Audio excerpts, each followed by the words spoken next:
Hello, this is Noga Hullman, creator of UpsideDown Parenting, where your parenting challenges meet personal growth. And this is Monday Takeaway. And my guest today is Chaya Lester. We will discuss the effect that our relationship with our spouse or with our child's father has on our parenting and the importance of sustaining and strengthening that relationship. Chaya is a psychotherapist, writer, performance artist, and co-director of the Shalev Center in Jerusalem, Israel, where she lives with her husband and 4 children. Together with her husband, she leads couple seminars. Her motto is, "Every mess is messianic." Hi, Chaya. Hi. It's so good to have you here. Thrilled to be here. I've been looking forward to this conversation. So our topic is our relationships with our spouse, or if someone is divorced or is a single mother and there's a man in her life, a significant other, or a father that she just wants to get along with better. This is for you. And my first question is this. You talk a lot about communicating effectively. This Yes. is not the only thing you do, couples therapy. You also lead circles of women. You teach them how to communicate in a direct manner, how to say exactly what they want to say. And it seems like you have a lot of interest in this topic. Absolutely. So I wanted to know when it started for you. How did you get to all of the insights that you've accumulated over the years about communicating? Where did all this come from? That's a great question. I think it started for me with seeing enough bad communication to inspire me to be like, wow, this is at the essence of every home's issues is communication. And just like you wouldn't want to try and build a house without a hammer and nails, like here we are trying to build our homes with absolutely no tools and just thinking that, oh, I've been talking, since I was 1.5, so I should know how to talk to my partner. But it's so not the case. It's so not the case that we can just go about unconsciously speaking to our loved ones. And the truth is that we need to work on it. And just like we would want to, eat healthy food and, take care of our bodies and our homes, like we need to take care of our speech. Our speech is like the most divinely given gifts that we have and the most powerful creators of reality that we have. So when we speak to our children, we are building our children. When we speak to our spouses, we're building our relationship. So our words are our absolute most powerful tools. They can build and they can destroy.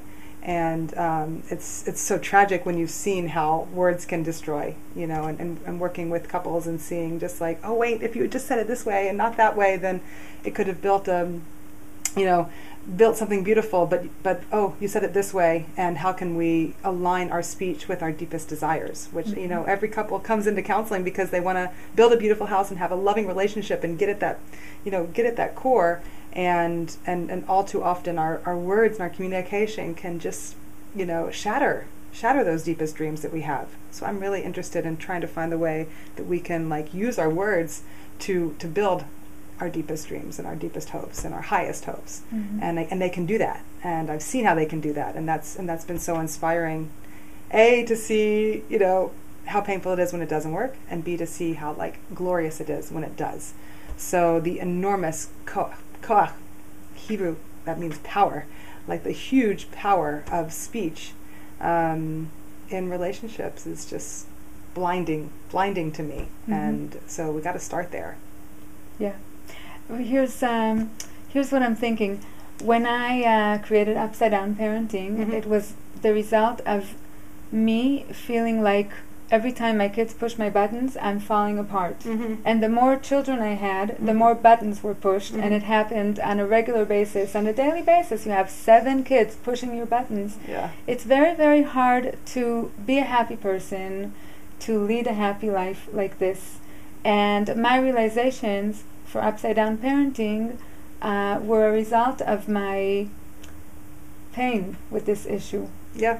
So do you feel like there was ever a time in your life where you couldn't communicate, or did you come to teaching communication, verbal communication, through your success in communicating? What is it that led you to putting that topic in the forefront of your center? Right.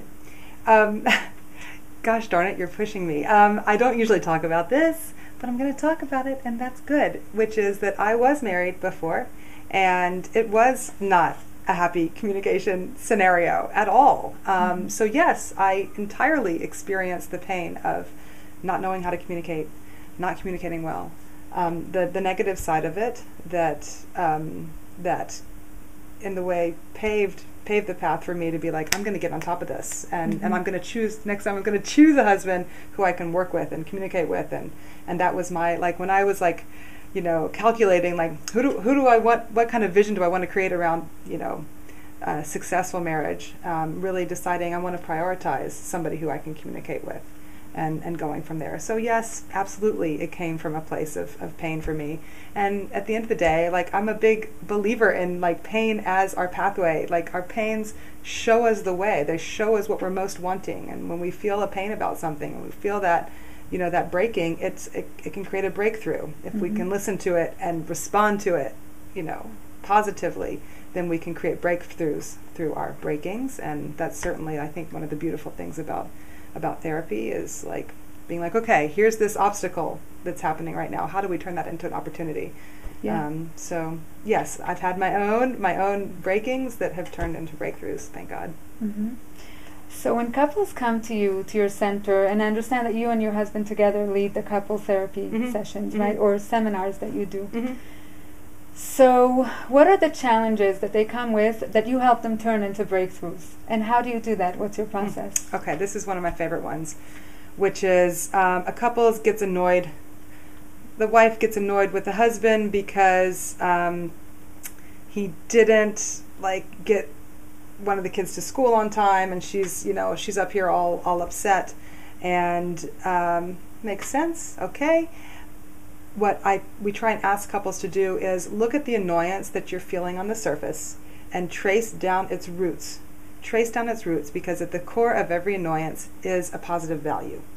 Like, the reason why she's annoyed is because that her husband didn't get the kids to school on time is because she has a value of being responsible parents and an education and all of these very good values that are getting trampled on, that are getting not honored. And so she gets upset on the surface. So what we try and encourage couples to do is get together, write out a list of your relationship vision, of your ideals that you hold, that you share, that are at the core of your household. Write those out, and then when you have, like, a good substance, put it on your refrigerator. Know what they are, and then when you notice yourself getting triggered on the surface by some annoying thing, be like, okay, what is the value that's way underneath this annoyance that's getting triggered here? And if I can do the work of excavating down to the value that I hold deeply and care about so much that I'm getting so annoyed at on the surface, I can tunnel into there and then work on honoring that value, and then finding other ways of going about honoring the value. Can you give an example? Because when I get annoyed, I know in the bigger picture, I get annoyed over things that are on the surface and that are very shallow. But when I get annoyed, I feel like I'm right. I'm right to be annoyed. I feel like there's a really big, important principle backing me. Yeah. And it doesn't seem like it's on the surface. So can you give us an example of someone else's example, of course, of how their complaint is on the surface, and how you can go from that deeper into the value? What are those values that you're trying to get that person to see underneath? I mean, I don't tend to go to other people's examples. Like, I'm usually pretty happy about sharing, like, my own, like, dirty stuff. It's fine with me. So I'm just thinking about my latest one, which was wanting my husband to give me a compliment, which happens almost every day. Wanting my husband to give me a compliment about something I had created, about something I had done, and on the surface, it was like, why don't you do this, rah rah rah.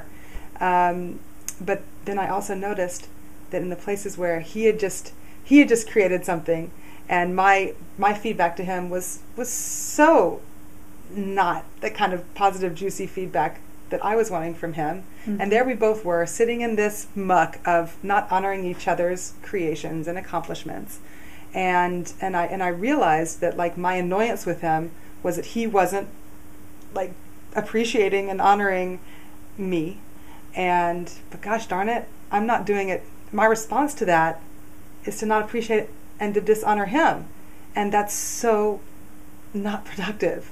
If I get down to that core thing we have on our refrigerator of we honor and appreciate each other's, unique gifts, then I can do it for him, and he'll do it for me, and I can ask him, like, we can make requests from that place of, like, a deep shared goal that we have for our relationship, and just remind ourselves that, well, that's all we're about here. And so why are we sitting in this muck of not honoring each other? And let's just reopen our eyes to what our shared value is here, and anchor into that, and then act on that, and then I act on it for him, and then he acts on it for me, which is always kind of also what happens. Is at the minute that I'm like, oh, I'm not. It was like a realization. Wow, I'm wanting him to do this thing for me, but I'm not doing it for him, so I should do it for him, and voila, he does it back for me. The minute that I start to move in that direction, I get it back. And so we get back what we want and we need when we create it for our partners also. So I hear from you that you have on your refrigerator kind of a thing to fall back on every time you forget what you're here for in this relationship and what are your commitments to your husband. And then I read in an article that you wrote that you also have a process of going into your should for him. You have a should for him that he should give you a compliment. Right. And you go into this process of, in the end, bring it back to you. How do you do that? What is this? Well, it's so similar process? to your beautiful UpsideDown, parenting process, which was creating these turnarounds in a lot of ways. Where notice where I'm shoulding on my partner, and first of all, like, using that as an opening. Wow, this is a should in my life, and then finding where it's grounded in myself. How should I be giving myself a compliment right now? I should be giving myself a compliment right now, and creating it for myself. So the example I just gave was realizing, oh, I'm not doing it for him, and doing it for him. But then there's also that step of, like, realizing I can do this for myself, And so I think that's a really crucial piece to start with. Also, is like, if I have a should for him, how can I take responsibility for it, fulfill it for myself, and then notice the wonderful process that happens when I tell myself that I'm beautiful, and I walk around, proud of my accomplishment, and then he naturally sort of also comes with the same energy and message. Yeah, it seems like for you the gap from the should for your husband and bring it back to yourself, there isn't such a big gap. Like, you can do it really, really fast to go from this to that, from the moment that you should on him to the moment where you say, oh no, I can do it for myself. But for people who are not used to this kind of process or even this kind of thinking, and they want to feel that they're right, what process do you take them through in order to come to this realization by themselves? So I think so much of what happens with coupling is that we project onto our partners. Like, our partners just become this kind of garbage bin of projections, or mirror of projections. And so the example in the article that I wrote was of a woman who comes to one of our seminars, and she gets upset with her husband because they got there 10 minutes late, and she doesn't feel comfortable, and so she says, he should have gotten us here 10 minutes early so I could feel comfortable. And immediately she's putting it on him. But the issue here is her discomfort, which at the end of the day has nothing to do with him. And she's relying on him to free her and to save her and to be her shining knight, to save her from her own discomfort. But the minute that she does the should, it's like a bell can ring. The minute you say should to your partner, the minute you say that should in your head, it's like bing, like hear that as a bell of awakening and invitation to, like, okay, this is something I need to look at for myself. So then she says, he should have gotten here on time. Wow, what is my feeling going on here that's, like, so evoking this should? find the feeling, hear the should, find the feeling. Oh, my feeling is I feel uncomfortable. Mm-hmm. Nothing to do with my husband. And then I should address my own feeling of discomfort and take care of that. And so it's very empowering the minute we stop projecting onto our partners everything and we just find it. I think that moment of consciousness is really the key, is like instead of just unconsciously feeling the discomfort and quickly projecting it, instead just like holding back, pulling back, breathing, saying, wow, I'm getting really triggered. I have a big fat should. I'm putting on my partner. What is going on in me? Oh, I feel uncomfortable. Mm-hmm. Boom. And then consciousness happens, and then I can address my own needs. And it's so empowering. And then the partner just is such a happier person for not being should upon so intensely all the time. And they automatically want to help with us growing into the healthier person that we can be. So it's just it's all about consciousness. And in your process, you also ask the person, let's say this woman, you ask her to verbally take responsibility for her state of mind. So you tell her to say to her husband, you're not responsible for my discomfort. Right. Which is wonderful, because in case he didn't know that she was going through something right now and that she's taken off the responsibility from him, now he knows that. She put it out there and the whole situation clears up completely. Yeah. So where does that, how can you take us from that to the way we parent? How does doing these processes and clearing things between us make us a better parent?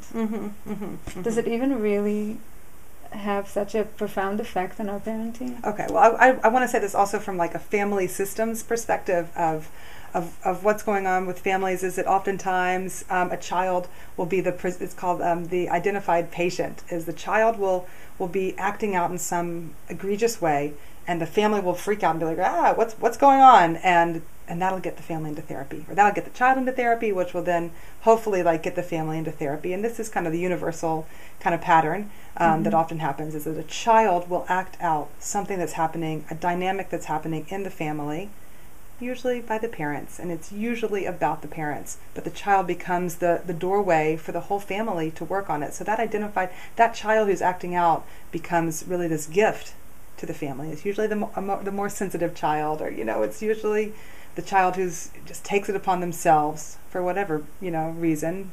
The child who won't give up until the parents do what they need to do. Yeah. So that when our child acts out and is like, why are you acting this way? Immediately, again, it's the same thing of like, immediately this should be a sign for us of being like, wake up, there's something going on with me, with my partner, that needs to be fixed here. And my child is expressing that and giving us the gift of awareness through their own being. And it's like kind of like a heartbreaking process, but it's also so beautiful, that the child just naturally wants to help their system and wants to help their family, and so, but they don't know how. So they act out what the energy that they're feeling. So the more that obviously we as a couple can do our work to keep things clean and healthy as much as humanly possible, then the less our children will feel that acting out impulse. We might even prevent it. Absolutely. If there's peace in the home, then the child will be peaceful and behave in peaceful ways. Absolutely. I wanted to bring this idea by you and see what's your take on it. A big rabbi of the 20th century said that really education is 50% our prayers as parents, and 50% the peace between the parents. Do you agree with that? I would say more than 50%, in terms of like our children's well-being, like very much is rooted, I think, in the parents and the dynamics and the love in the home and the modeling that they're seeing and how they're learning to communicate from the parents, how they're learning to be in relationship from the parents. I mean, it's pretty essential. And which again is like this gift that our family gives us to work on our relationships. And the gift of needing to work on our relationships is the gift of working on ourselves. So at the end of the day, it's all about, I think, trying to create our own healthiest vessel and our own awareness. And that can get triggered through challenges with our partner, can get triggered through challenges with our children. All of it's an opportunity to work on ourselves. And the minute we do that, then the relationships start to simmer down. or the minute that we work on our relationships, it simmers us down as well. So there's just so many ample opportunities for doing the work in a family. They're just full of possible conflicts, resolutions, working through challenges, breakthroughs. It's such an amazing journey that we're given working in these relational systems. It's endlessly fascinating and inspiring. Yeah. And to see it work is so powerful, to see like the changes actually happen when somebody just picks up. We're really big believers in using tools. And at the Shalev Center, we bring together, a lot of it is taking kind of Jewish wisdom and psychology, the best of both, and synthesizing them together and creating tools. And being like, okay, there's this great, mystical idea, but how do I bring that down to how I'm dealing with my family and my own issues? And so we're big believers in creating on the ground tools for changing the ways that we talk, and the tools are helpful and they work, and it's amazing to see. Oh, you can just pick up a hammer and do it so much faster and easier. Yes, you can pick up a communication tool and work it and use it, and things will change. Mm-hmm.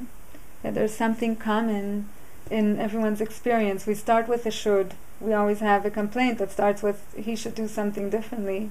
Mm-hmm. And if we just understand what's underlying, then we can go to that value part that you talked about, that actually there's a value here that I want, and I don't necessarily need to get it from my spouse or from my children. I can get it from elsewhere, or maybe even from within myself, and it changes our whole perspective. And really our whole life is these interactions with people where we want something and we need to learn what is it that we really want and how to give it to ourselves if the other person doesn't want to give it to us. I think that's the journey, really. Talking about journey, I'm very curious to know from your experience. You're apparently a very talented woman. You're a multi-passionate woman. You're a mother of 4 children. You have a one-woman show that we didn't mention before, but this is a successful one-woman show. You have a center that you run together with your husband. You have a lot to say on the topics of relationship with the spouse, mothering, and on just being an individual and doing things as an individual, like developing yourself as an individual. So what would you say to someone who comes to you with, let's say, no time, which is very common today? She has no time, she has a few children, she has a relationship that she wants to work, she wants it to work, and she's a woman who has many passions. And the amount of attention she can put in everything is very, very limited, and the amount of time is very, very limited. Based on what we said before, that the relationship between the husband and wife is so crucial in this whole system of family.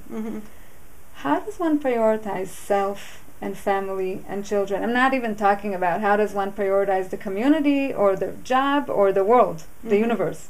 Just our own little world inside the home. What's the most important thing when you bring it to the ground? Because we're talking about bringing it to the ground. Where do you put your attention when there's no time and a limited attention span? I have like 2 possible pathways, and one is my ideal pathway and one is my actual pathway. To just be honest about that, like my actual pathway, I think what I end up doing my own life is when a problem comes up, that's where I focus, and it's a problem saturated way to go about it. So I'm imagining that I could do it in a vision, ideal way of building it from there. And yet my reality, I know, is I go about what I'm moved to do, like what I'm feeling often emotional about. That's a big indicator for me of like where I need to go, where I need to be spending my time doing, where is my emotion at, following my emotion. And oftentimes my emotion is around whatever is the issue at hand. So, and I guess that is the way God made it. That is the way that reality works, and we can embrace that. So I do think that when something's wrong with like one of my kids, like I zone in and address it to the best of my ability. but beyond that, let's say when I don't have like a problem that's blaring, I think I follow my emotions. What is, and those can be negative and those can be positive also. Like, what am I most upset about right now? What do I want to cry about with upset? What do I want to cry about right now that I'm so moved by?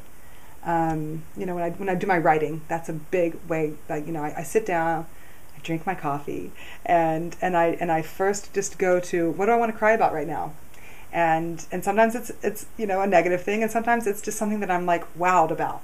And I follow that emotional current and zone in on that and use it to kind of direct me in terms of what is my voice that I want to bring down right now. So I'm gonna go with that idea of, like, because our emotions, they're water, and if you can just get on that current, that's what I do. I get on like the current of my emotions and chase it down and follow it down and flow with it. And it guides me into the realms that I need to go, and it gives me strength to do, I think, to do all the multiple things that I'm doing right now. Mm-hmm. I feel like I'm guided, A, by my emotions, and B, I'm a spiritual person. Like, I believe that I'm guided by God, and that I'm not given any task that is beyond my abilities, and I'm given tasks that are mine and mine alone to do, and I'm inspired about doing them, and I'm thrilled about it, and I have energy because of it. So that piece for me is also pretty huge, being spiritually oriented, looking at my life as a place where God's playground in a lot of ways. Like, what do we want to do today, God? Like, what's our latest passion and our latest joy to follow and to live out, and what's our latest challenge to embrace and work through. And those are seem to be the poles of a rich, meaningful life. I love that. And I imagine that some of our listeners right now are getting frustrated because you really trust your intuition, and you can really listen to your inner voice and trust that wherever that inner voice is taking you right now is really, really where you should be. Mm-hmm. And a lot of people have heard about the inner voice and have no idea where to find it. Mm-hmm.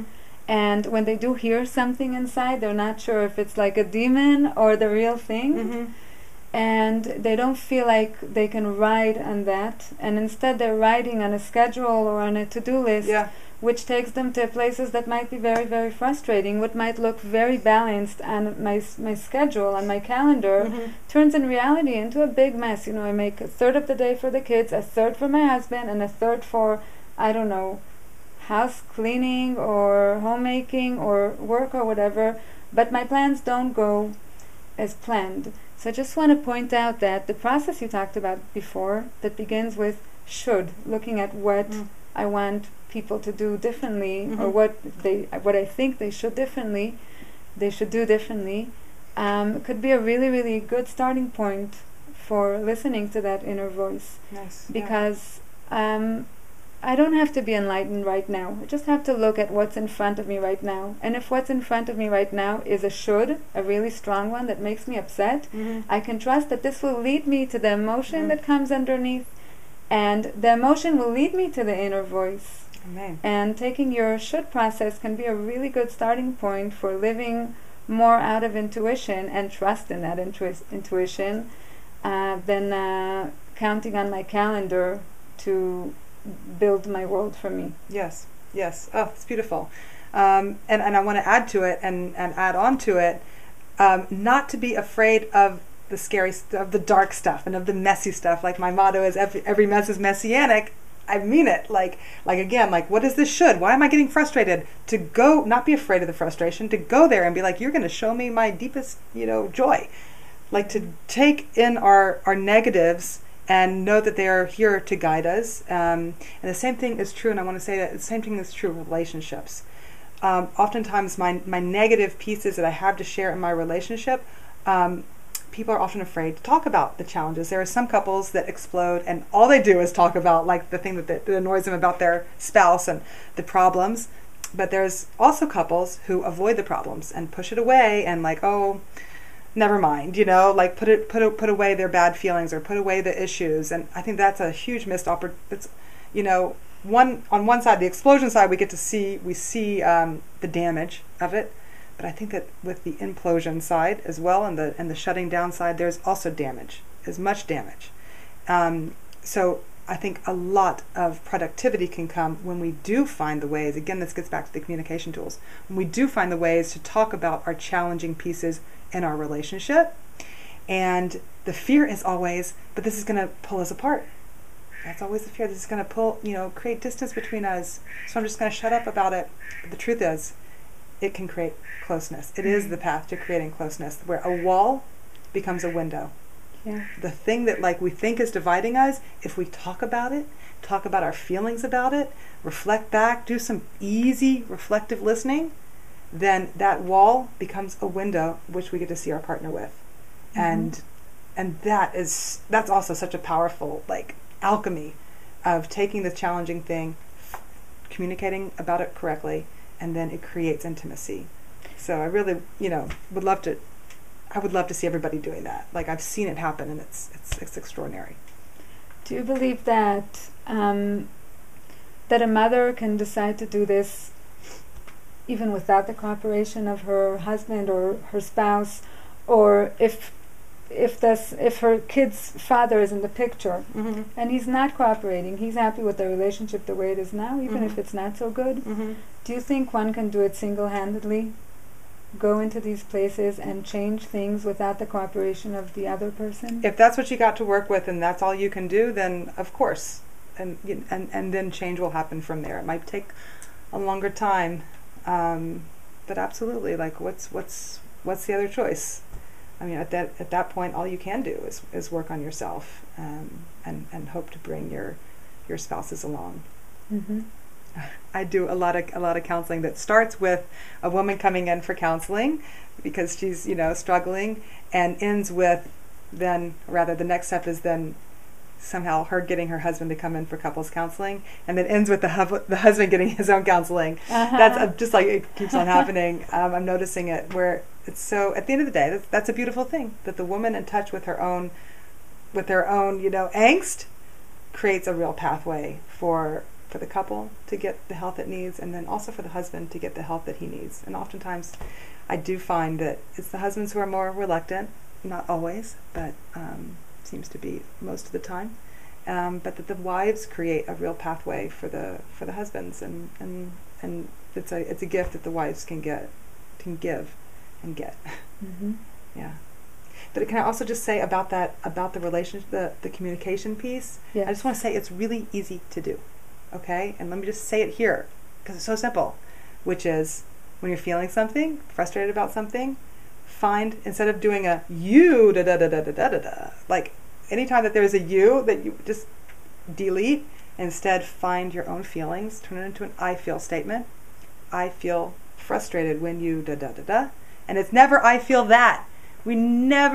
I feel that is not a feeling. I feel that you suck is not a feeling. I feel that you did the wrong thing is not a feeling. I feel like you did the wrong thing is not a feeling. It's I feel, and then insert a feeling. I feel sad, scared, hungry, angry. Insert a feeling. Yes. And just start there, and ask your partner to let's take a communication break.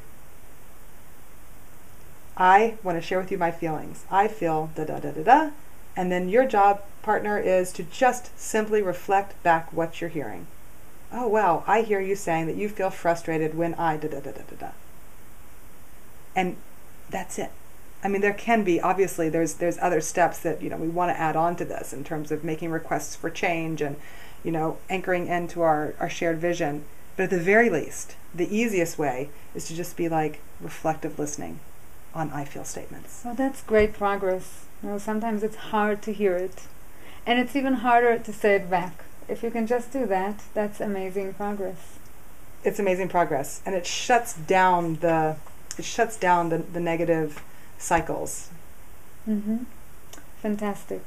So I would like to end with a question that I ask all of my guests, and the question is, what do you think the purpose of being a parent is that we should always have in mind? Great. So this gets back to the spiritual piece for me personally, which is how am I helping to usher my child's soul into the world and into its full expression. And how am I serving as a sort of a playing ground for that, and a space, like a holding, witnessing space for my child to become who they are destined to be, and to create the voice and the reality that is their destiny to create in the world, because I believe everybody comes in with a unique and precious mission. How do I allow my child to develop that mission? So I think it's creating the space for them and just witnessing them, watching them, reflecting back to them. Wow, I see you doing this, that. You must really love this, that. Like creating that witnessing space for them to stage, for them to shine on in their everyday life, and believing that, and knowing, and always reconnecting to that place of knowing, wow, this is your journey, and this is your these are your challenges, and they're your challenges for a reason. There's a woman, Victoria Hanna, who just put out this wonderful song. It's like my new favorite song, and it's all about the letters, and it's really powerful. And I read an interview where she talks about how did she get to this place where she created this masterpiece of a song. And she said that when she was growing up, she had like a hardcore stutter, and because of this stutter, she wasn't able to communicate and not able to do all these things, and so she had to go to these classes to learn about enunciation and pronunciation, and through these classes, like she eventually turned into this diamond of what it means to communicate and enunciate and pronounce, and she created this beautiful artwork out of it. Mm-hmm. So whenever I see issues with my kids that they're struggling with, there's a part of me that just wants to be heartbroken. That is heartbroken. Like, wow, you have this painful thing about you that's so hard to hold, and I need to keep on reminding myself is like, they have that painful thing for a reason, and it's their painful piece to, it's their diamond in the making, and as much as I can, it doesn't help them if I just get all upset about, like their imperfection and want to just change it all the time. But I can really trust that it's happening and they're experiencing it for their greater good. So really having a soul perspective of our children, and knowing that, wow, they're here to do something magnificent. That's such a beautiful description of creating a witnessing space. Mm-hmm. Thank you so much, Chaya. Thank you. Blessings on your work. Really important. Thank you. Yeah, it should flourish. Now, Chaya and I have a little challenge for you. Think of 3 big shoulds that you have for your spouse that you are now ready to take the responsibility for. We invite you to take advantage of the comment section on UpsideDownParenting.com and drop off your shoulds over there. If you haven't yet, subscribe to our Outside the Box parenting videos on UpsideDownParenting.com.